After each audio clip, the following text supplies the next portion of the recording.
kulan ballaaran oo looga hadlayay sidii dib loogu dhisi lahaa masjidka qadiimiga ah ee Cabdullaahi Cawreere ayaa lagu qabtay degmada Wardhigley ee gobolka Banaadir. Kulanka oo ay kasoo qayb galeen culimooyin, odayaal iyo bulshada ku dhaqan degmadaas ayaa la isla meel dhigay sidii looga hortagi lahaa khatarta ka iman karta masjidkan qadiimi ah oo ay hadda qaybo ka mid ah biyo soo daayaan. Waxaana ugu horreyn goobta ka hadlay Sheekh Maxamed oo Cabdulla Cariif iyo Sheekh Abuukar Sheekh Xasan Maalin, waxayna dadka Soomaaliyeed ee uu alla waxsiiyay ugu baaqeen inay gacan ka geystaan una istaagaan dhismaha masjidkaas. waxaan ku baaqaynaa ilaahay subxaanahu wa tacaala fasabiqul khayraat oo dha ilaahay khayraadka u tartamayo khayr midka loo tartamo midka ugu wanaagsan waa baytullaahi, waa guriga ilaahay. masjidkan dad dhisaaya ayaa buuxa oo badan ayaa jira, laakiin waxa iclaamaadka ama maaragtay wasaa'ilul iclaamka loo gelinayo waxay tahay in dadka Soomaaliyeed meel kastay joogaan inaysan ku qarin oo ay ka faa'iidaystaan oo cid walba la ogeysiiyo si amarka ilaahay loo qaato looguna degdego khayraadka u degdegadaas alla uuna leeyahay. cid kasta oo iimaan leh oo mu'mina ayaa ilaahay la khitaabaya.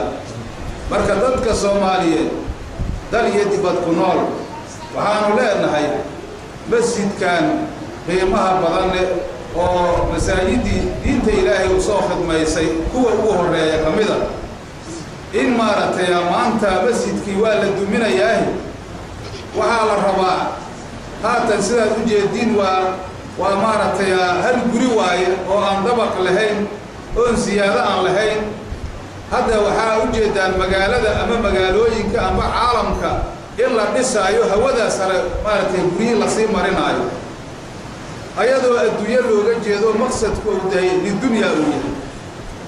guriga ilaahay in halkaas la gaarsiiyo oo dadka muslimiinta ay wusca ay ka helaan oo ay ku cibaadaystaan ayaa loo baahan yahay. taas ayaa ka khayr badan meesha ilaahay agtiisa oo wax laga doonayana waxay noqonaysaa wax kastoo lagu doonayo ilaahay jannadiisi baa la rabaa. wamaa tuqadimuu lianfusikum min khayrin tajiduuhu cinda allah.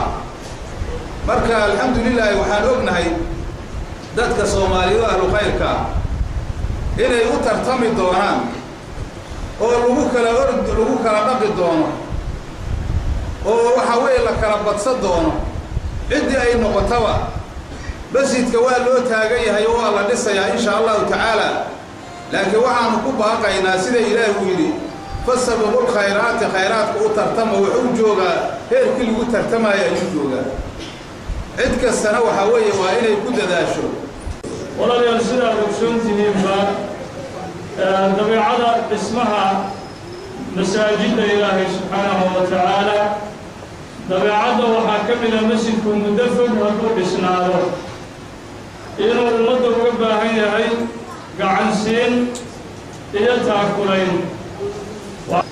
marka masjidkan waa masjid taariikhi ah sida sheekhuba inoo sheegay. waa masjid aad u faca weyn 1930 taariikhda miilaadiga ah ilaa yowmina haada oo laga joogo muddo 89 sano ah ayaa masaajidku wuxuu u adeegayay oo u khidmaynayay dalka diinta iyo ummadaba. waxaa masjidkan ka soo baxay dad culimo ah ee waaweyn ee fuqaha ah ee mufassiriin ah ee muxadisiin ah ee naxwiyiin ah ayaa masjidku u soo saaray oo ilaa yowmina haada wadamada yani dalka gudihiisa iyo dibaddiisaba diinta ku fidinaya oo ku nashrinaya.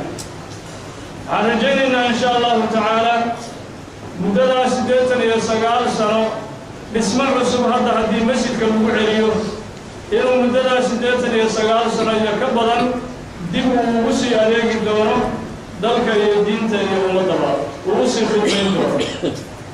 hadda waad maqlayseen sheekha Sheekh Maxamed Cabdulla Cariif xafidahu allahu tacaala wa racaa.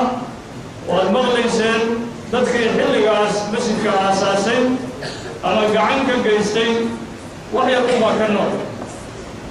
marka innaguna maantay haddii masjidkii dhismo cusub aanu ku celinno taariikhdu wayna xusi doontaa ilaahay agtiisana waynala xusi doonaa waxaanu noqonaynaa jiil tegey ummad kalean uga tegaynaa oo kusii cibaadaysta oo dalka iyo diinta iyo ummaddaba ugu sii khidmeeyo masjidka sidaa awgeed walaalayaal waxaanu u diraynaa fartiin iyo baaq dadka ina dhegaysanaya iyo kuwa ina daawanayaba oo dalka gudihiisa iyo dibaddiisaba ku sugan inay masjidkan masjiduraxma ee ku yaalla xaafadda yacni deegaanka Wardhiigley loona yaqaano magaca uu ku caanbaxay ah masjidka Cabdullaahi iyo Cabareere in aqoomadiina aad u furtaan oo jeebabkiina aad u furtaan oo qulubtiina iyo wejiyadiinaba aad u furtaan si masjidku uu dalka iyo diinta iyo ummaddaba ugu sii khidmeeyo